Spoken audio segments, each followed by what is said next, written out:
nongeye kwekaze mu makuru ya Semitoni TV ni tariki 13 ukwezi kwa 9 2023. Uyu ni umwanya makuru kuri Semitoni TV n'amakuru mugiye kugizwa nanjye Nusa bimenye Imana. Ikaze muri makuru nyuma gakananga makuru yacu turiyanzika.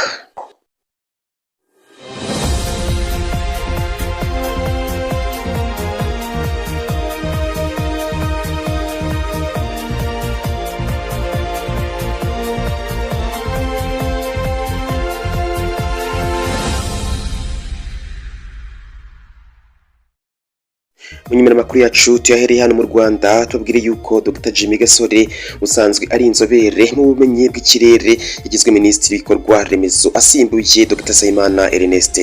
Nkuko bigaragara mu itangazo ryashyizweho umukono na minisitiri w'intebe Dr Edouard Ngirente mu izina rya Perezida wa Repubulika, rivuga ko Dr Jimmy Gasore yagizwe minisitiri w'ibikorwa remezo asimbuye Dr Sayimana Ernest.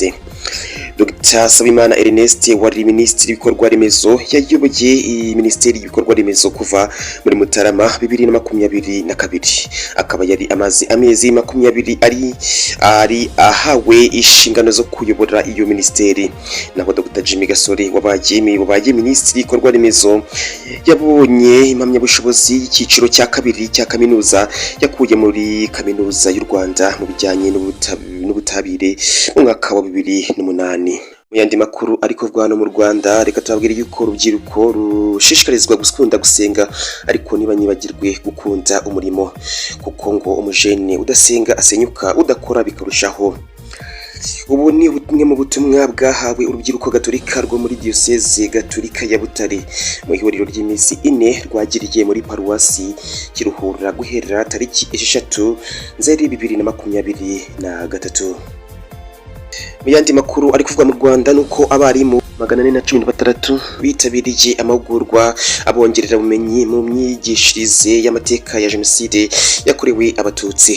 Muri aya mahugurwa abera mu kigo cy'ubutore giherereye Inkumba mu karere ka Burera, ifashishijwe ibyavuye mu bushakashatsi n'isesengura byakozwe n'inzego zitandukanye zirimo inteko ishinga amategeko, umutwe wa Sena, yahoze ari komisiyo y'ubumwe n'ubwiyunge, maze abo barimu bagaragarizwa ko hakiri icyuho cy'ubumenyi budahagije mu myigishirize y'amateka ya Jenoside yakorewe Abatutsi, bikagira ingaruka ku babyiruka bubuzo kuba batamenya amateka y'igihugu cyabo mu buryo bwimbitse.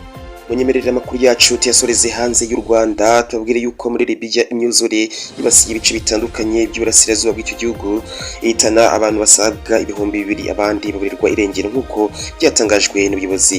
Turashimira ibyo twabanye mu makuru yacu, mukomeze mukore subscribe kugira ngo mubone n'andi makuru n'ibindi biganiro byacu. Mugire impagarike ndetse n'ubugingo.